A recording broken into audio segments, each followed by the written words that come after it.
ఫలదీపిక జ్యోతిష బాలశిక్షలో మనం ఈ కళత్ర భావ విచారణ చూస్తున్నాం. దశమాధ్యాయం ఇది.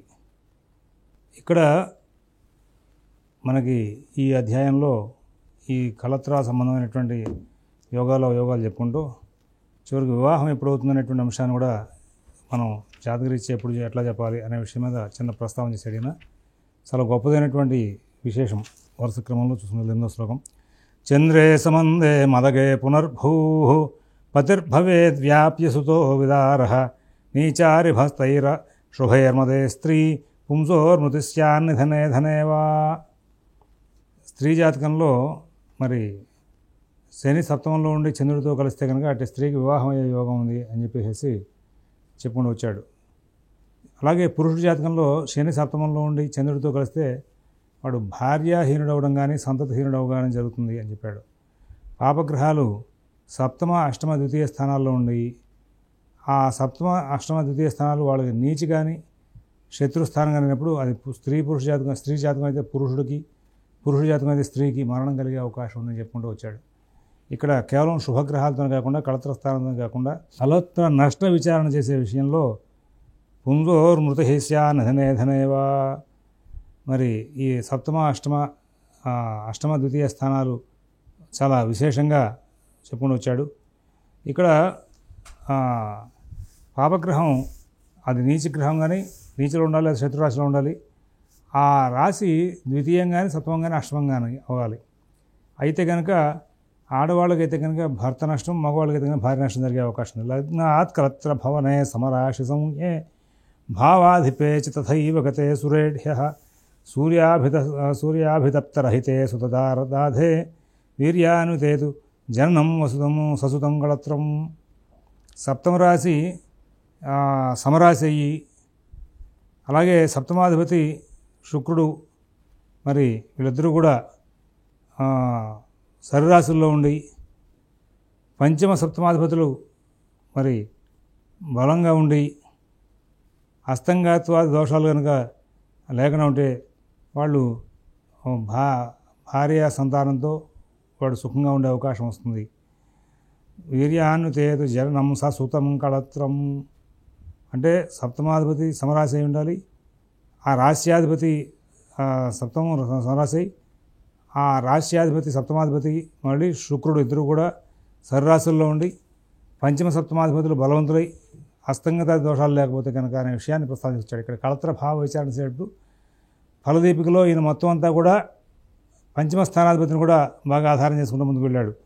ఇదే మరి జాతక పారిజాతంలో కూడా ఉన్న అంశాన్ని ప్రస్తావించే సుభక్వజాతం ప్రథమం కళత్రం లగ్నేశ్వరోదారప సంయుతేత్ దినేశకాంత్యాభిహతస్తదానీం స్వరూపహీనం సుతరం వదంతి అంటాడు. లగ్నాధిపతి సప్తమాధిపతితో కలిసిన జాతకుడికి చక్కటి కళత్రం వచ్చే అవకాశం ఉందిరా. లగ్న సప్తమాధిపతులు కలిసి ఉండగా ఆ లగ్న సప్తమాధిపతులు రవితో కలిసి అస్తంగత్వం కనుక పొందారంటే లగ్నాధిపతి అస్తంగత్వం పొందినా అలాగే సప్తమాధిపతి అస్తంగత్వం పొందినా కానీ శుభలక్షణ వర్జిత భార్య వచ్చే అవకాశం ఉందని చెప్పుకుని వచ్చాడు. కళత్ర స్థానం, సంతాన స్థానం, కుటుంబ స్థానం ఈ మూడింటిని బేస్ చేసుకుని కళత్రం బాగుంటుందా లేదా చెప్పాలి. కేవలం కళత్ర స్థానం పాడైపోతే కళత్ర స్థానం బాగాలేదండి, జాతకం మంచి యోగం భార్య వచ్చే యోగం లేదు అనకూడదు. కారణం అంటే ఈ కళత్ర స్థానంతో పాటు పుత్రస్థానం కూడా చూడమని చెప్పాడు. కుటుంబదారు వ్యయరాశినాథ జీవేక్షదా కోణచతుష్టయస్థా దారేశ్వరాదిత్య కళత్రలాభే సౌమ్యా కళత్రం ససుతం సుఖాఢ్యం.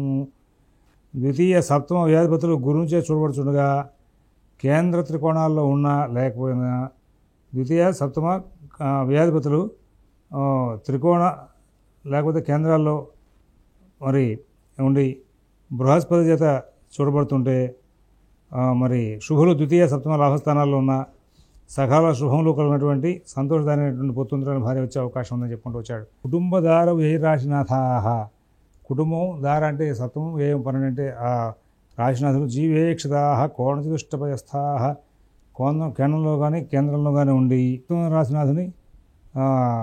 సప్తమ రాశినాథుని శుభులు ద్వితీయ సప్తమం దారేశ్వరాద్విత్త కళత్రలాభే సౌమ్యా కళత్రం ససుతం సుఖాఢ్యం. అలాగే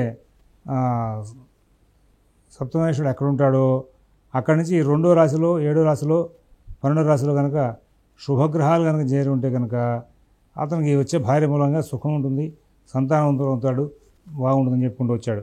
లగ్నాస్తనాధస్థిత భాంశకోణే నీచోచ్ఛభే స్త్రీజననం చ పత్యు చంద్రాష్టవర్గేధిక బిందురాశో కళత్రజన్మేచ్చిది తథాస్య. పురుష జాతకంలో లగ్న సప్తమాధిపతుల యొక్క ఆ నవాంశను కనుక్కోవాలి.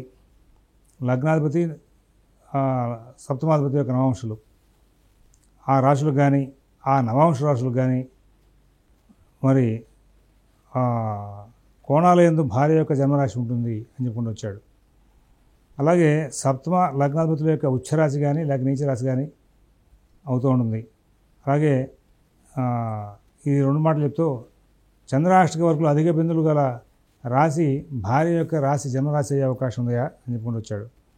ఈ యొక్క లగ్నాధిపతికి సప్తమాధిపతికి నవాంశంలో ఎక్కడెక్కడ స్థానాలు వచ్చినాయో చూసుకుని లగ్నాధిపతి రాశి జన్మరాశి చక్రంలో లగ్నాధిపతి ఎక్కడున్నాడు, రాశి అధిపతి ఎక్కడున్నాడు. అయితే లగ్నాధిపతి నుంచి కోణాల్లో ఉన్నటువంటి స్థానం భార్య యొక్క రాశి అవ్వచ్చు, లేకపోతే సప్తమాధిపతి యొక్క కోణం భార్య యొక్క రాశి అవ్వచ్చు.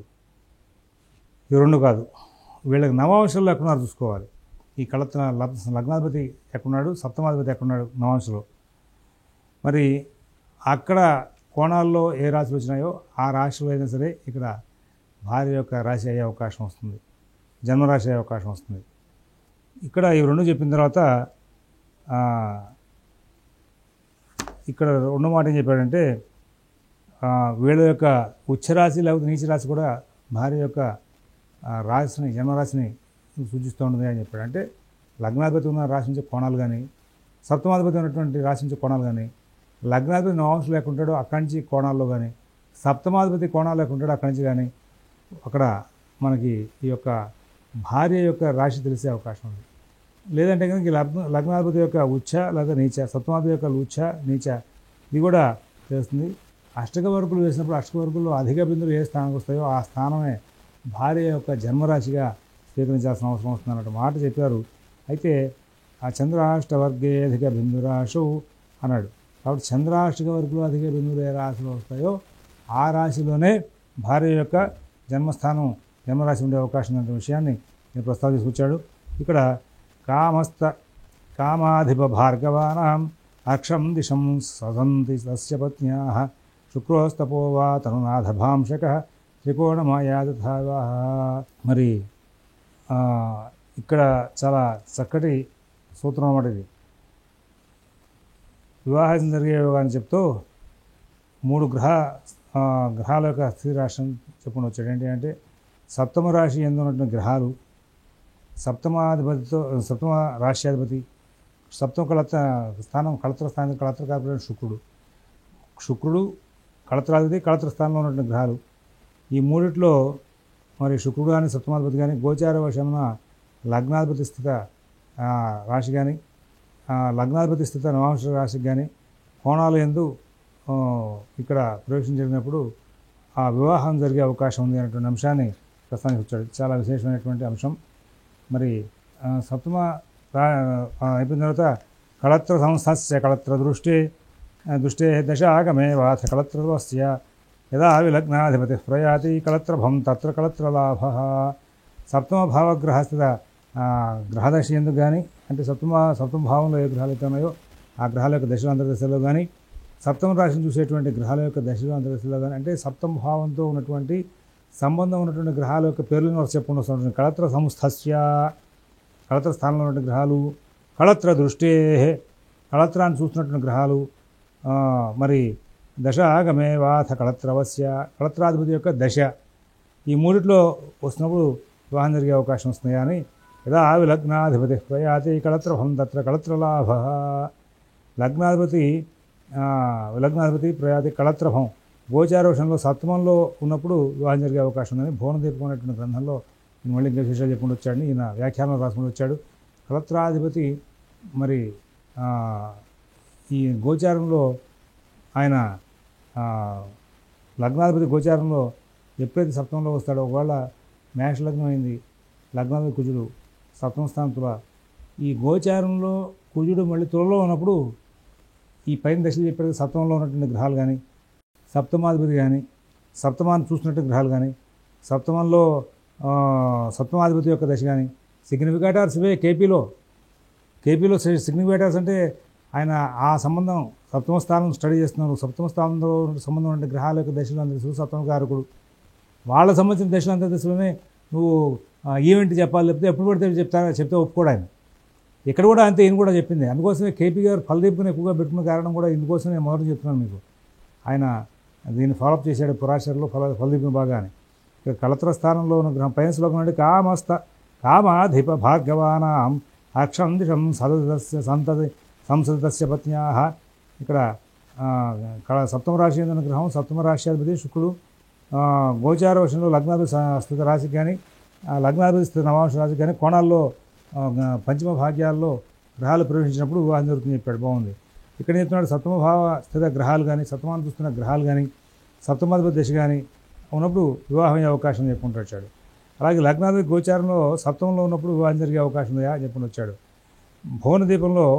భువనదీపిక అనేటువంటి గ్రంథం త్యాగ భోగ వివాహేషు దానేష్ట కృషికర్మణి వ్యయస్థానేషు సర్వస్వం విద్వినవ్యయం యయాత్. దాన భోగోపభోగ వివాహ ఇత్యాది కార్యక్రమాలు వ్యవసాయ మూలక విషయాల్లో ద్వాదశ భావాన్ని కూడా చూడాలని చెప్పుకుంటూ వచ్చాడు అన్నాడు. సరే కళత్రనాథస్థిత భాంశకేశయో స్థితక్షపానాయక హయోర్బలీయస దశాగమే ద్యోనపయుక్త భాంశక త్రికోణగే దేవగురో కరగ్రహ. సప్తమాధిపతి స్థిత రాశినాథుడు అంటే సప్తమాధిపతి వెళ్ళి ఎవరింట్లో ఉన్నాడు, సప్తమాధిపతి స్థిత నవాంశనాథుడు సప్తమాధిపతి నవాంశులు ఎవరింట్లో ఉన్నాడు. ఈ రెండు గ్రహాలు తర్వాత స్థితక్షపానాయక తర్వాత శుక్రుడు చంద్రుడు ఈ రెండు గ్రహముల యొక్క మహాదశలు. ఈ రెండు గ్రహాల్లో ఏ గ్రహం యొక్క దశలు బలంగా ఉంటాయో బృహస్పతి సప్తమాధిపతి స్థిత రాశికి కానీ నవాంశ రాశికి కానీ కోణాల్లో గోచార వర్షంలో గ్రహాలు చేరినప్పుడు బృహస్పతి సప్తమాధిపతి స్థితి రాశి స్థితి కానీ గోచారంలో ఇప్పుడు మన జన్మంలో సప్తమ రాశి ఏదైతే ఉందో అక్కడికి గురువు వచ్చినప్పుడు కానీ లేదంటే నవాంశ రాశికి కానీ అక్కడ ఈ రెండింటిలోనూ కూడా దాని సంబంధంగా వాటి కోణాల్లోకి గురువు చేరినప్పుడు కానీ వివాహం అయ్యే అవకాశం ఉందని చెప్పేసి అంశాన్ని ప్రస్తావన చేసుకుని వచ్చాడు.